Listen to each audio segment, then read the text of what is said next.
it's been a while, man. I'm glad, man. Man, it's the Hey Now podcast, man. I got my guy Nigel, 21, who I think is gonna be a good conversation, man. Once we get into what he's doing, how he gonna shake up the industry, man. I had a conversation with him prior to this, man, and it was. He know his shit, man. He know his shit, man. Shaq is here. Yeah, Shaq in the building. How you feeling? Happy New Year. 2021. Shit's.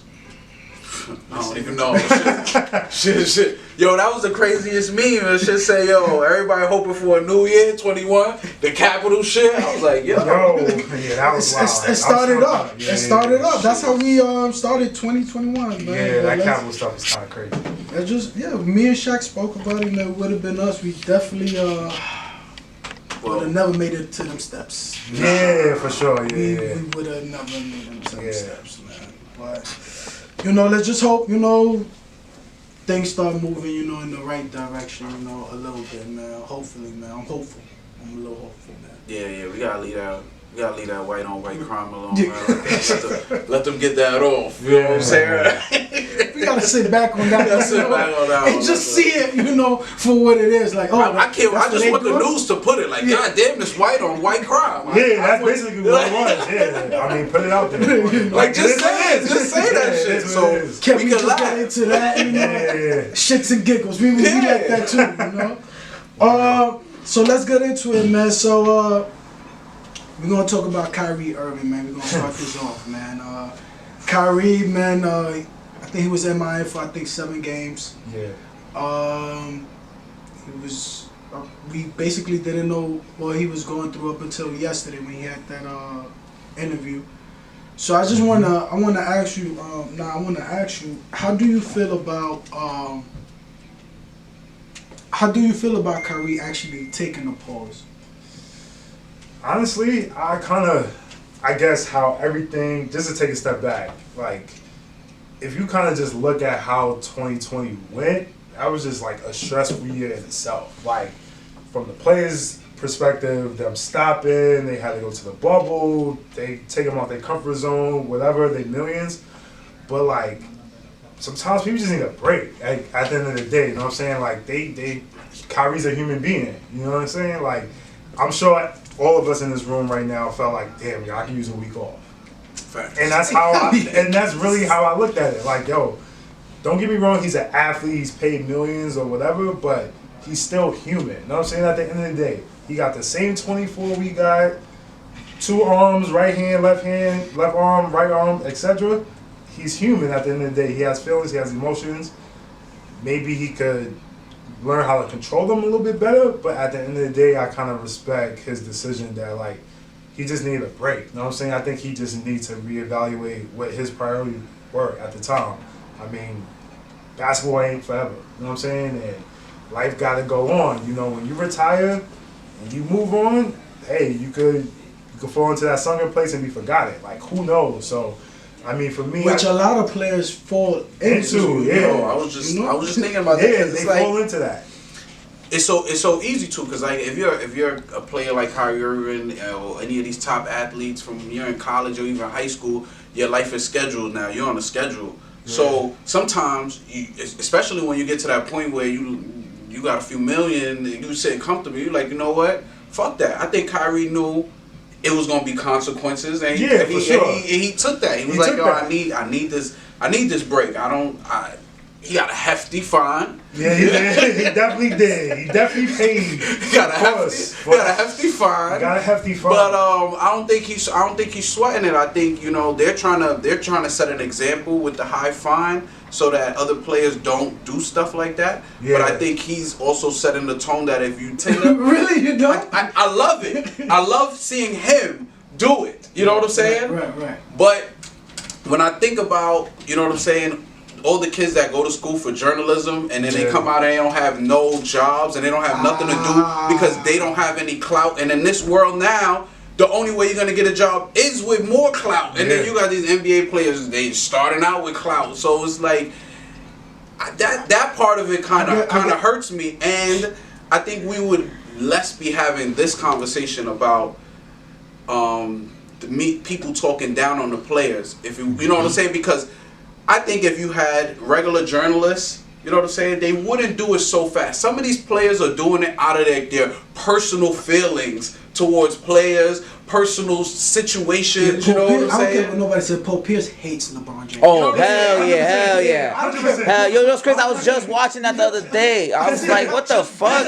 Like, why? Wow, that is crazy. He hate him like he hate him. He hate him. I swear. That's what I'm talking about. 110%. It's like, damn, nigga, y'all both play in the NBA. Like, be happy. Like, y'all both won chips. Yeah. Like, the hell? For some reason, every time. Oh, he spit on him one time. Like, some weird shit like that happened in the game. Probably in the game, but I know after now, since Paul Pierce has been an analyst, everything he has said about. He low-key a hater, though. He be hating just on, hates him. not just LeBron, but there's a lot of players. He be like, nah, Yeah, this but motherfucker's a bum, and he this got is in certain- third. I'm like, damn, nigga, like. And that's why I think it's a little biased too. But Yeah, that's what sells. That's pretty what, much, That's yeah. the shit. That's the shit that sells. That's You know what what I'm rating, saying? and that's what they want, ratings also. They want ratings, But then yeah. how do you feel when people say that, no, we need the people that played the game or whatnot to I was be, going to ask you that. to be, to be the ones asking us the questions. Because that's my thing too about sports. It's like how you talk about the game but never played it. You know what I'm saying? You got people in the game that don't necessarily know the game. You know what I'm saying? And I'm not going to sit here and say like I played at the highest level, but like I played. You know what I'm saying? I played against top competition in the city, etc. So I know the game, but like from a bird's eye view, I will feel kind of some type of way if there's a Columbia kid who never picked up a basketball in his life is trying to give an opinion on the sport. But it right. That's my. But only they thing. couldn't make it there That's because a fact. if those avenues were available, you would be going for that job too, and you would win over everybody. You know what I'm saying? And you have all these players. You got countless D1 players that don't make it to the NBA that could be analysts. Mm-hmm. You got countless athletes that could do it. You know what I'm saying? That played the sport that are in college and need another avenue that could be, but it's not there. You know what I'm saying? Mind you, it's very limited. It's limited spots. You know what I'm saying? We're not talking about TNT's probably only got 10 spots really, but still that's 10. You know what I'm saying? Hey, yeah. You gotta think about too. You know, a lot of those players might have relationships with some of those networks. You know what I'm saying? They For all we know, Kenny Smith could have been roommates with the producer over at TNT or whatever. You know Yes what I'm saying? Network or some shit. Word, yeah, it's and right. sometimes you know those relationships might carry over into certain situations. So, I mean, I get it. I understand both sides, but think about it like this: if you was the owner of TNT, you own the TNT, right? You got a pool A of talent, great journalists, graduated college, etc. And then you got another group of former athletes, recognizable faces with a following from a networking perspective, they're gonna go to. they're going to go to that because they know that group of people already have an audience. That people's going to follow them. Mm-hmm. So it's like you got to give and take. It's like which direction you want to build. And what you said ain't wrong. It just some people might not be patient to go that route. You know, all right. Now I might sound a tad bit ignorant saying this too, but also like we've seen an influx of female commentators, right? Yeah. I necessarily don't know their background at That's all. fair. I don't either. I ain't gonna say I do, 'cause I don't. You know what I'm saying? Like I have no idea no where these idea. females have come from, how they got to that position to be there. But I know somebody said somebody gonna start complaining if we don't put a female up. Word, like, listen, put a girl, she gotta tell. Hey. We need some diversity. Need some Word, diversity, word, some word. female perspective. She gotta know how to talk about football, saying gotta get word. Nah, The first ones did it. I'm gonna keep it a buck though. In the beginning there was some we shaky get more. ones. I actually like That we for getting some reason I really refs like and all that. former like WNBA players. I like when they start. No, I like that's what I'm Yeah, saying. Even yeah. if it's that. Let me tell you, even if it's that, even if you took all WNBA players that wasn't making that much and I seen them doing Commentary. and on the NBA. You know what I'm saying? And leave them here so they won't have to go overseas. Word, Yeah.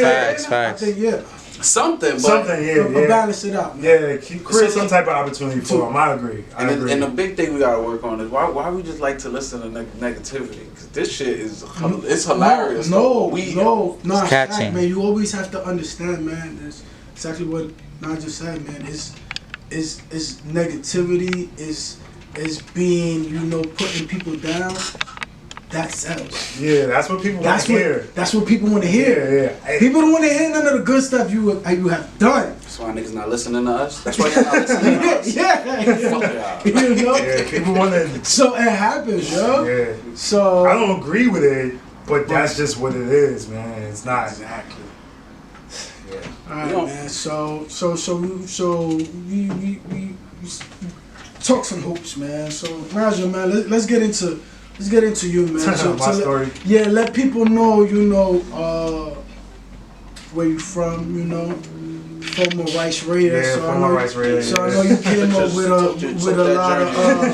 a lot of funny, with a lot of characters. I know you came up man. with, some interesting ones, man. Yeah. So and then what do you do, man? So let's get into it, man. Yeah. So I guess how we kind of mutually know each other. I played high school ball at Rice. My class was Russ, Rob, Artie, Wayne. Party Artie, that's my Party guy. Artie, yeah, that's my guy. Wayne, shout out to Wayne. He went to Providence, another D1 guy. Yeah, Dwight Burke, he went prep and then went to Marquette. A couple other guys, but like that was primarily my class. Then under me, you got the Edgar, you got the Cash, Kirk Kelly. Okay. Above me, a couple of years, Kiki, J5, Steve Bird, Christian. Bird. So I got a chance to kind of experience like some of the older cats, like what Kiki and all them was doing, and then kind of watch a lot of what the young guys was doing, like Edgar, Kirk Kelly, Tasco. You was right there in the middle. Yeah, I was like right in the middle.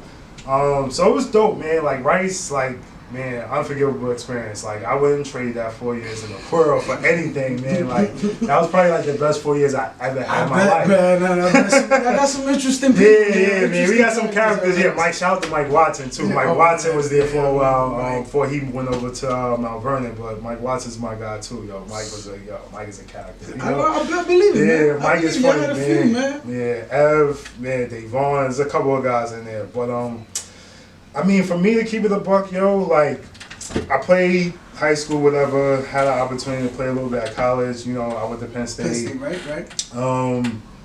And I just started to think about my future a little bit more. Like, I realized, it got to a point, so me and Russ was like this. Me and Russ and Artie was like this, but I had a different relationship with Artie how I had with Russ. You know what I'm saying? And those two were like the shining stars of like my class, you know what I'm saying? Russ had the opportunity to play at Kansas, won a national championship. Artie went to Manhattan, transferred to Del State, etc. But I think one common thread I found was like, yo, they work extremely hard, and like, who knows what the fuck is gonna happen after this? You know what I'm saying? Like, I could talk to Russ like, yo, I had a 6 a.m. practice, I got 2 classes up until 10 o'clock, then we gotta catch a flight. I'm like, yo, you in college, bro? Like, that's crazy to me. Like, that's exhausting just to hear kind of thing. You know what I'm saying? Like, that's exhausting. So, for me, I was just thinking about my future. I was like, yo, that, like, I'm good, but I'm like, do I want to really put myself through that? Like, I'm going to be honest, I don't know if I really love the game as much as they did. You know what I'm saying? And that's just me just keeping Or at least you admit it, like you knew that, that's fine. You actually like kind of like realize that, because a lot of people wait till too late or some shit. Facts. I would say high school a little bit. Although I was like surrounded by the superstardom, etc. A part of me was just feeling like, I don't know if I really want to do this. Like, if this is the route I want to go, or if anything, what's my plan B? Injuries happens. You know what I'm saying? Like, you might not be the best player, whatever. And I bring Russ and Artie into this because they were the man in high school. They get to college, they start fresh. Right. Russ got played behind Aaron Miles. Yeah. He got to work his way. Right. Mario Chalmers came in. Sharon Collins came in. Artie had an opportunity to kind of make his splash right away, but like, he still had to learn. Like, it was still a process. And for me, I was like, yo, I don't necessarily love the grind of the sport, but how can I like do something around the sport. And like, I guess I just stayed in the world of curiosity. Like, alright, sports is basically media at the end of the day. You know what I'm saying? It's a platform that everyone watch, use for entertainment, etc. So when I graduated college, actually my first job was working at TV One doing media stuff. Okay. So I was at TV One. I want to say for like 4 years. Doing like what you mean doing media stuff? All right, so good question. What you mean? Media stuff. Nah, that's a good question. Nah, that's real talk. So for me, my role was basically like TV One is a cable network. Yeah. You watch at the time. Martin was like the thing for TV One. Those commercial breaks are advertisers that we work with. I basically help put together the strategy for when those advertisers run. Like the times, like time slots. Right. Okay. So in the TV world, I want to say there's about 4 or 5 time slots. So there's early morning, which is usually 6 a.m. to 10 a.m. There's daytime, which is 10 a.m. to 4 p.m. There might be prime time from like 5 p.m. No, there's fringe from like 5 to 7, because that's usually like when people are like commuting back home, etc. Okay. Prime time is like from 8 to 11, and then midnight to like 3 a.m. is like midnight, basically. So I was working with a group of advertisers that came into the network and figuring out, based on what they was paying us, where would they run. So I'll give you an example. So you got a budget, these slots cost X amount. Exactly. And you got to spend it accordingly. So I help basically showcase where they spend their money, but from a TV perspective. So I'm making this up. Jordan Brand was, they had advertisement on TV One. Jordan Brand might want only primetime spots, so they will pay a higher price point, and I'll help them get the best primetime spots. So knowing the network, if like Wednesday night Martin probably does the best, my role within TV One, like I kind of help a lot of the advertisers, like just basically schedule their billboards or advertise commercials, etc. on TV.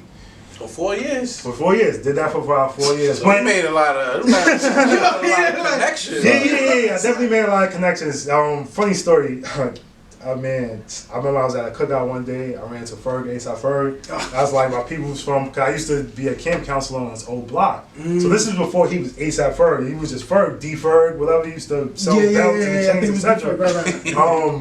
And he came up to me. He's like, "Yo, bro, can I get a commercial?" I'm like, "Yo, it don't work like that. Like, yo, I can't just take you to a studio and get you a commercial. Like, it's creative. It's agency. It's production team. Policies and also, there's things that go into that. So I'm glad you asked that, because a lot of people don't necessarily know that part of the business. You know what I'm saying? Like, there's a lot of shit that goes on behind the scenes of like, you know, and then when you're talking TV, you talking 30-second commercial, you talking 50-second commercial, you talking 45 or 60.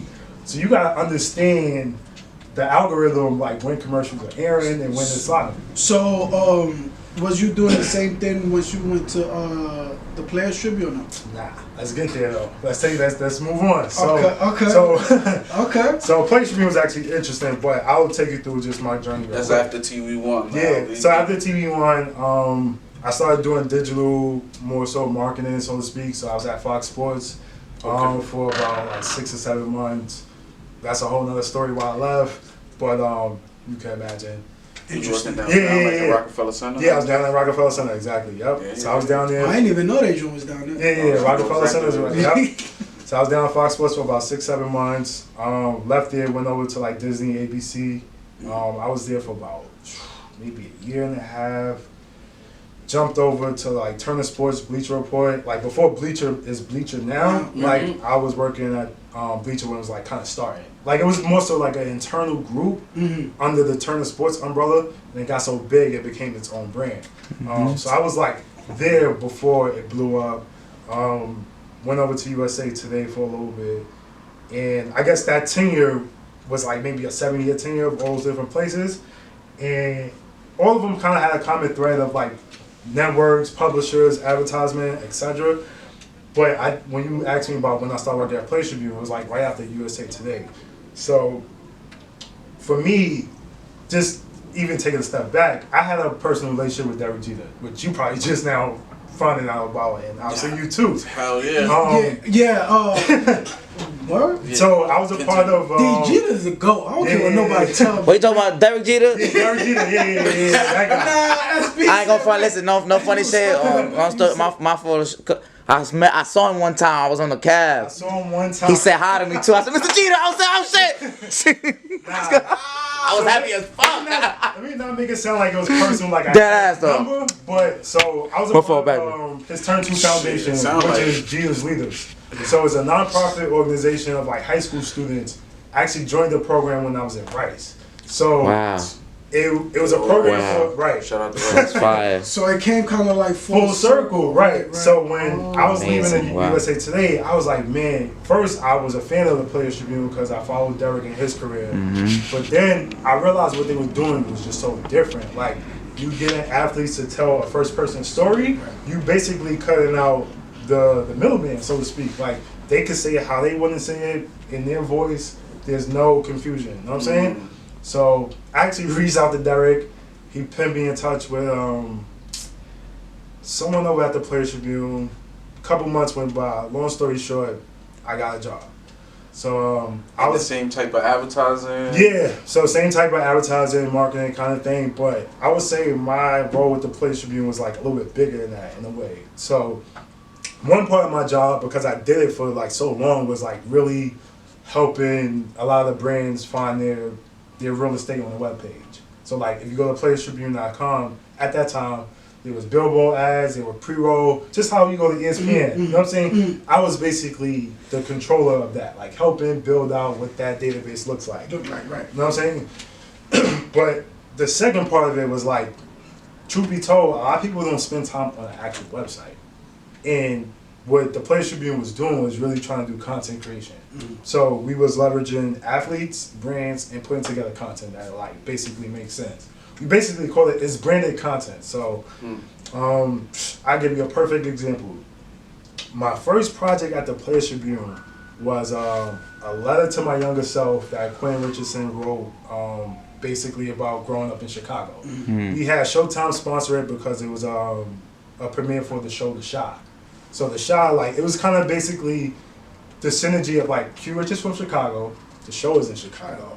Q Rich had a rough upbringing. The show is about the kids' upbringing. Yeah. So we put that marriage together, and Q basically wrote a letter talking about his upbringing.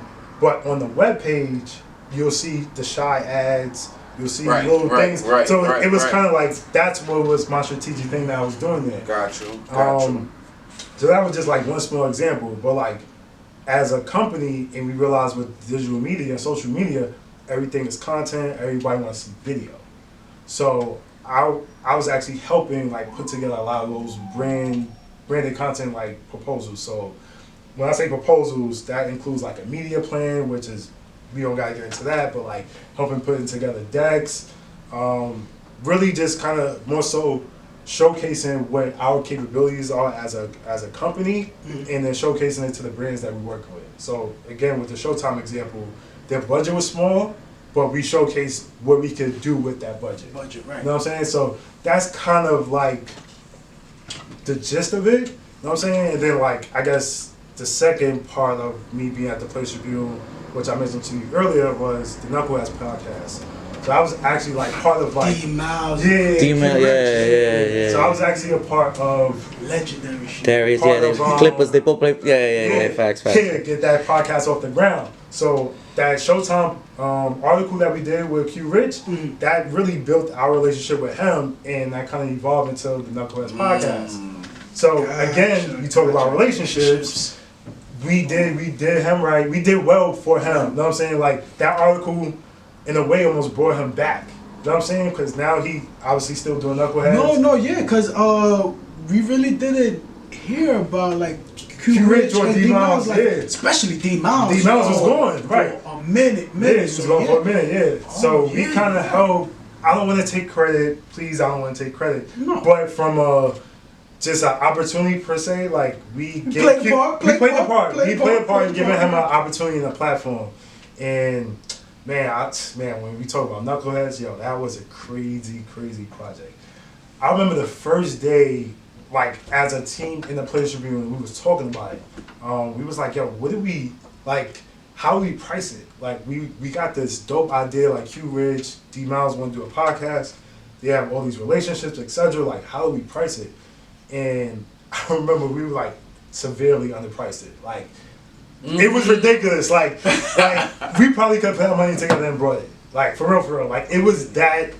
I want to say cheap, but like it was new for us. It was a new platform. Like we didn't know podcasts were. We didn't know how to price it.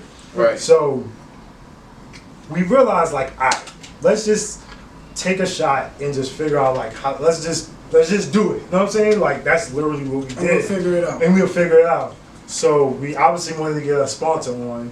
That's when we got Hennessy on board.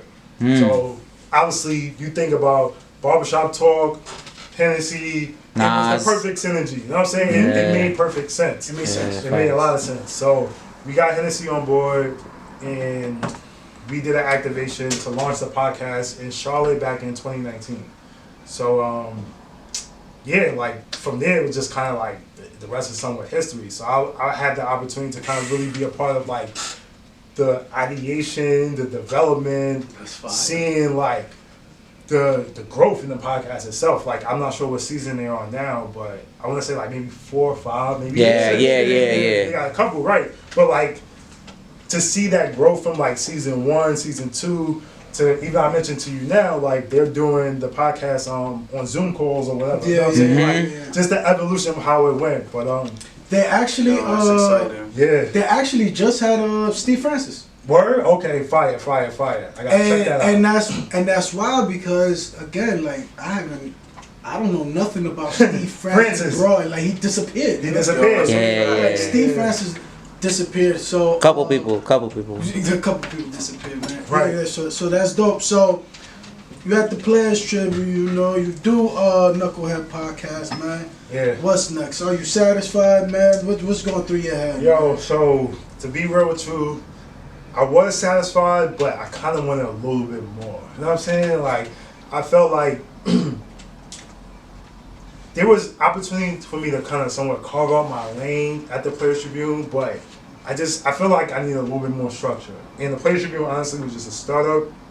They didn't have the resources like these bigger companies like the ABCs, the Fox, the VH1s, MTVs, etc. Like, they don't have those type of resources. So for me, I was just like, man, I don't know. I felt like I just needed something different. I needed a change. Like, I wouldn't necessarily say I peaked, but I feel like I just wanted something new. And it wasn't necessarily I was looking for it. The opportunity kind of came to me. So we did the activation in Charlotte back in 2019. Hennessy was on board. One of the brand directors for Hennessy was actually from New York. He actually went to Christ the King. Funny enough, funny story. What? Christ the King, yeah. So, my dude Eric Martin, shout out to E. Eric Martin. He played with Riverside. You probably know him, Eric Martin. No, yeah. I have to. That name sounds. Yeah. He played with Riverside for a little bit. He was like Christ the King. I gotta know that. Yeah, you're a little bit older than me, but you probably know him. I got to. So Eric actually, he was the group director over at Hennessy.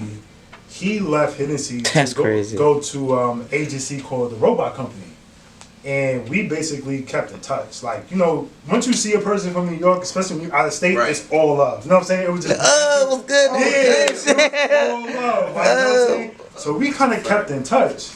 And we had lunch one day. He was telling me about the Robot Company. Like, yo, I'm over here. Maverick Carter is the CEO. Paul Rivera.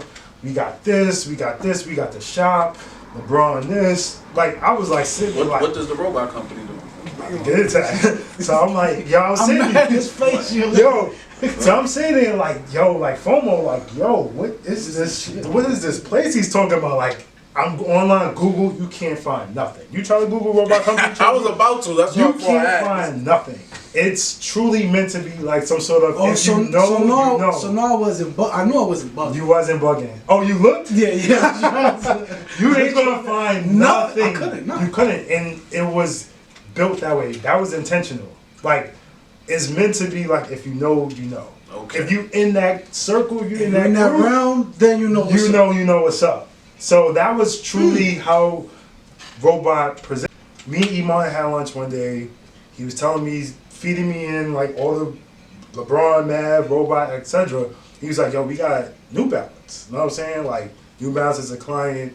They trying to get back into basketball. I think it was around the time when Puma actually jumped off too. Yeah, Puma was wild. They were signing mad heads and shit. Yeah, they signed mad heads. So New Balance was kind of in the same boat. Like, they wasn't signing mad heads, but like they were trying to get themselves back into into that space. And full transparency, we all say New Balance. When you say New Balance, you ain't thinking of basketball.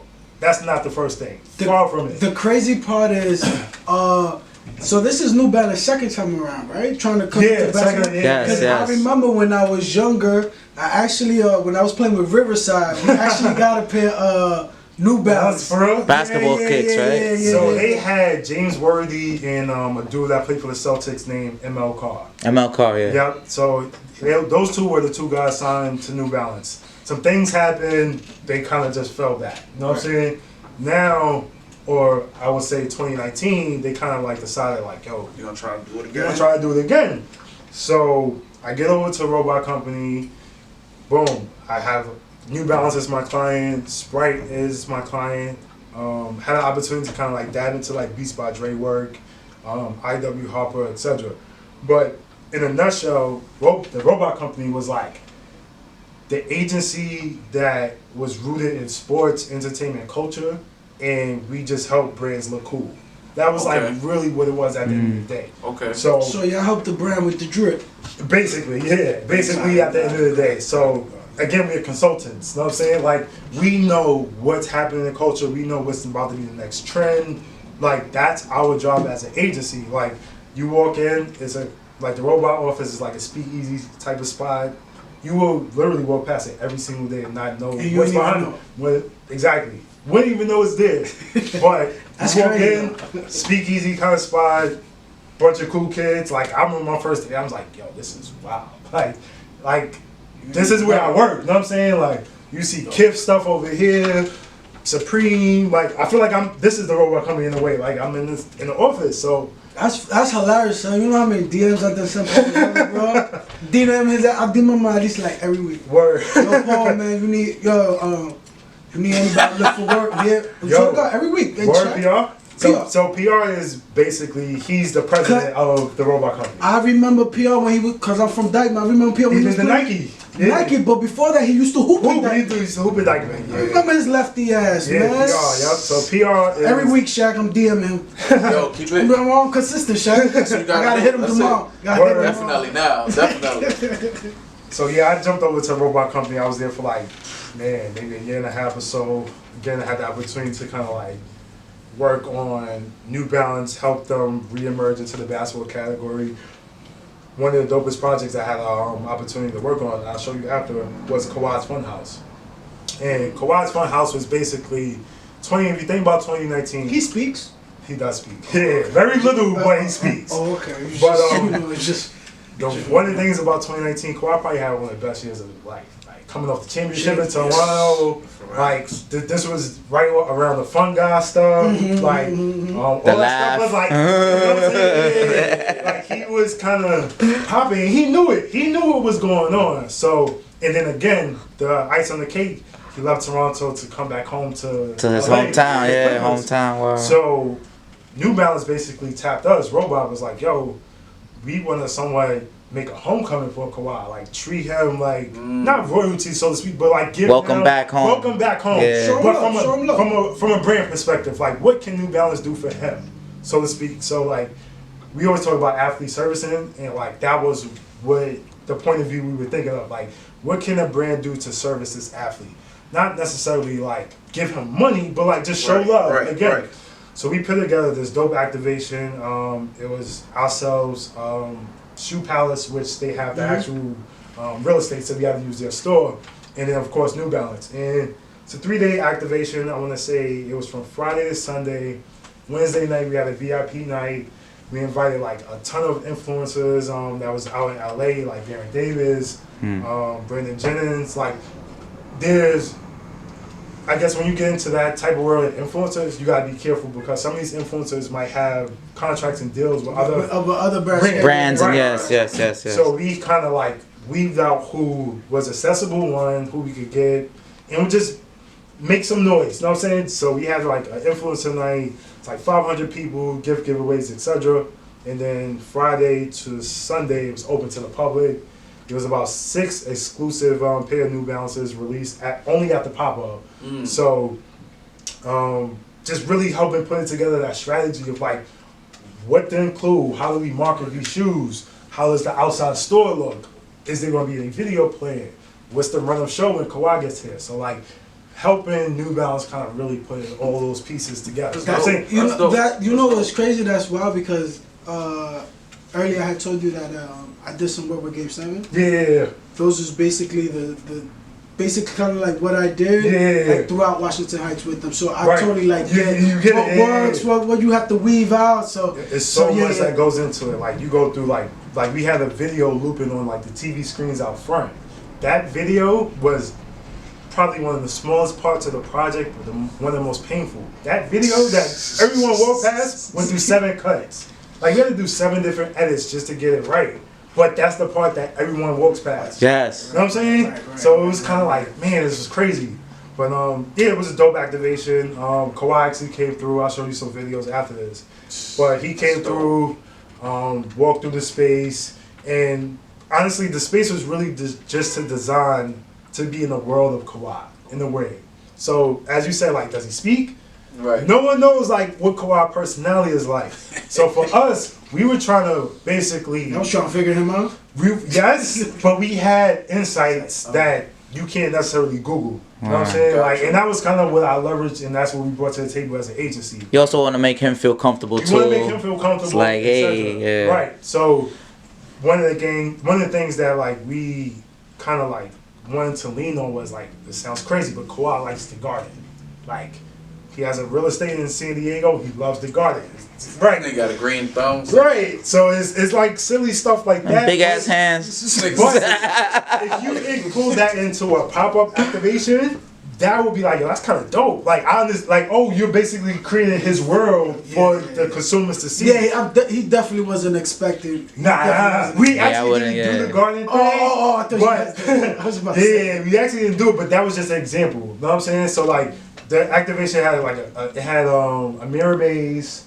It had a claw machine, so it's like Kawhi's hand. You could grab gifts out. It had a pinball machine. That's dope. It had a basketball court in the back. It had a bowling stuff. It had arcade games. Like it was, you know what I'm saying? We had different stuff that was like kind of tailored to Kawhi. Great setup. That's you know what I'm saying? Just like really try to like bring the community and understand the world what Kawhi does, because he don't have social media. He don't like Instagram, like, you know what I'm saying? You're not talking to the media. You're not going to find anything about him. So for us, we just wanted to do something dope. Pulled it off. Yeah. Wow. And just to kind of bring that full circle, now I work at New Balance. So, okay. No. Don't say you work at New Balance. Yeah. Say what's your title? So like global basketball marketing. So like, there we go. Because we had this conversation earlier. You know, there's not that many people, that work in sports, you know, and especially people, you know, that look like us. Right, know? yeah, for sure. So that's big. For you and Mike, that shit is big for us. Yeah, for sure. For all of us. Yeah. So, I had the opportunity to work on that project. I mean, I did other projects that rolled by, like I did some Spidey and LeBron work, etc. But there was an opportunity at New Balance. Like, they realized in order to be a truly global brand, you need basketball. So, obviously, running is a big deal. Soccer, they have those two. You know what I'm saying? The basketball, they I don't even know have. New Balance has soccer. Yeah, they got Hell soccer. yeah! What? Yeah. Everybody gonna sponsor that. Yeah. Whoever get a sponsor. You're right. Everybody wants to have soccer. Right. And I'm thinking I'm surprised they're going for basketball or football, but I'm gonna tell you why. Okay. So, to be a truly global brand, there's not any football leagues in other countries. Countries, exactly. Yes. And New Balance perspective was like, okay, we got running, we got soccer. Basketball is the other global brand that everyone across the world recognizes. That's what we need to make our imprint. Everybody know Michael Jordan, bro. Everybody know Michael. Everybody know. Curry, Everybody know LeBron. Y'all LeBron, etc. So they realized like Fucking Marbury was in China. Right. They realized Feel me? like, okay, this is where we need to make our mark. So the category's growing. Like they in a way, Kawhi kind of fell into their lap. He had a Jordan Brand deal that someone with not sour, but it was just time was up. Yeah, the money wasn't yeah. So he went on, did his thing with New Balance, but like they realized like, okay, oh shit, we got Kawhi and we got him at his hottest point. What do we do? And they realized like, okay, if we're gonna be serious about this, we gotta grow the team. And that's when my opportunity came in play. Like I saw opportunity, like it was mutual. It was crazy. Like I probably interviewed with them for like 3 months. Like they really put me through the fire. Like I interviewed with like from the lowest to like the CMO. Like they put me through the fire. So 3 months. Yeah, it was like a 3-month process, bro. And I was just sitting there like, yo, this is crazy. They know me. They know what my work. And like they really got me sitting here meeting with senior directors, the CMO. I got to meet with this person. And like this is a lag, but I mean, at the end of the day, it was worth it. You know what I'm saying? And like I kind of went into this opportunity thinking about like, as we talked about, like to work in sports is hard as fuck. You know what I'm saying? Like I don't want to promise anything to anybody out there who's watching this or whatever. To work in sports is real hard. To work in like sports and be black is fucking harder. Like that shit is tough. You know what I'm saying? Bro, yeah. To work in sports, be black and work in basketball, bro. Like there's probably. You go on LinkedIn, there's probably 100 people in the country, if that. I'm just making an arbitrary number up, but there's not a lot of us. No, I know that. Yeah, so that was kind of like my mindset, taking this opportunity. I was like, I did the media thing. I worked at different networks. Worked at Players Tribune. I had my time, but like, this is really the opportunity where I could really make an imprint. I could grow with this brand. They're new. Not new, but like, they're emerging into this new category. This section is right. They're new in this space. Like, yo, I could really bring value. Like I could make an imprint. So, yeah, rest is history. Yeah. Good luck. Word. Man, that's dope, man. So like, we also spoke about this earlier. So you'll be going to Boston. Yeah. You know, because that's where the New Balance, you know, Yeah. So currently, obviously, this is filmed there in New York right now, but I'll be moving to Boston probably by the summer. Yeah, I'm thinking like the summer, yeah. Shout out to Beloved too, Jennings, you know what I'm saying? The brother who does the show with us, man, Beloved, he's actually from Boston. He's in Boston now. So, okay, fire. He's actually, he was the one who told me, like, oh, word, New Balance is in Boston. I had, like, no idea. Yeah, so they headquarters in Boston. They actually got a really dope space. It's almost like a college campus. It's a big-ass building. It's a college campus? Nah, for real. Damn. Like, it's huge. I want to say the building, it might be 3 years old, if I'm not mistaken. But it's a huge building. They have like a track across the street. Funny enough, the Celtics actually practice right next door. That's so like up. New Balance is right here. The Celtics right there. I forget the Boston hockey team, but they practice next The Bruins, yes. So it's like a campus that's like straight for sports, just sports, the sports area. Right, exactly. So the track that I believe they're finishing this year, that's going to open. It's like a track / concert. They obviously have the office, you have the Celtics practice facility, and then the hockey. So it's all like right on this little campus, right? So. Yeah, so it's a dope location. That's dope, man. Yeah. So man, we chopped it a week, man. We had a good conversation. I miss this. I miss learning this back.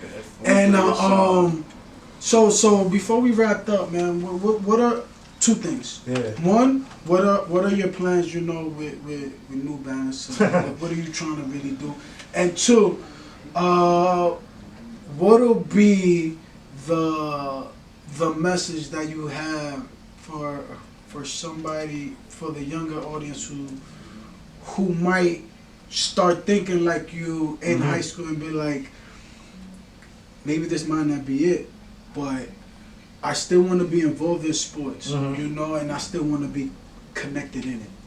I'll answer that question first. So for me, I think the advice is like, first find your passion. You know what I'm saying? Find out what do you truly like enjoy doing. You know what I'm saying? Because like I always say this to a lot of people, it's not work if you enjoy what you do. You know what I'm saying? Facts. It's not work. Facts. So if you find something that you truly enjoy, you would never ever wake up like, oh man, I gotta go to work. You would never think about that. So that's like one of the approaches that I took. And then the second part is like, ask questions, man. Stay curious. Like network, meet people. Like I know for me, growing up, like I was kind of a shy kid. Like I didn't like asking questions. I didn't like raising my hand. I like talking to people. But like, it's real. Who you know is kind of like determines like where you could go. You know what I'm saying? Like that's real shit. And like, if I didn't have this relationship with New Balance, I wouldn't be able to have this opportunity to work with them. And like, if I didn't build with E. Martin prior to me coming, like, you know what I'm saying? Those every step along my way was really relationship based. Getting to a Players Tribune, that was a relationship. You know what I'm saying?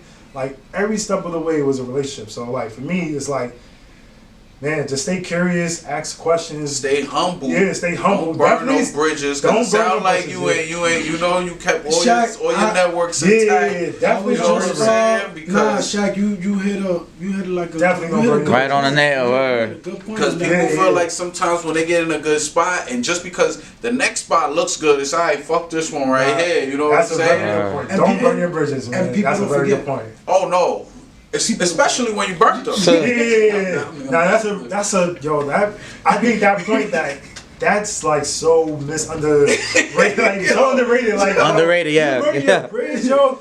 Like And they people forget. talk. And they forget. That's a- And that's the thing, people talk, especially when you work in the industry, people talk. So if you burn a bridge, the next place you might go to, that person you burned the bridges might know somebody there, or might know somebody who knows somebody. And be like, fuck them. Right, that's what I'm saying. Like, yo, I've seen it happen to people. Like, I've seen it.